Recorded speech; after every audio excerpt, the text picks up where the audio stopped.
તકલીફ પડી રહી છે, તમારે હવે નાના સૂચનોનું પોસ્ટર પણ મારવામાં આવ્યા છે, શું છે સમગ્ર મામલો?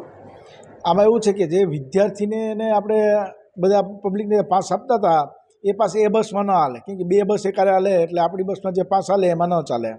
તો આપણો પાસ જે કઢાવતા હતા ને પછી એમાં બેસતા હતા એટલે એને ચાલતા નહોતા, એટલે બધા પાછો પાસ દેવા આવતા હતા, કન્સેશન પાછું લેવા આવતા હતા. બીજું કે આપણે 50 બસ અત્યારે જે ઓછી કરી એમાં ફ્રિકવન્સી ઓછી થઈ ગઈ છે, એ લોકોની ચાલુ છે, એની આવી છે ફ્રિકવન્સી, આપણી બસ ત્યાં ન જાય એટલે એને પાસનો કોઈ ઉપયોગ થતો નહોતો અને એ બસમાં પાસ આપણો હાલે નહીં. એટલા માટે બધા અહીંયા સ્ટુડન્ટને પબ્લિક બધું આવવા માંડ્યું રિફંડ લેવા માટે, એટલે આપણે પાસની સિસ્ટમ અત્યારે બંધ કરેલી છે.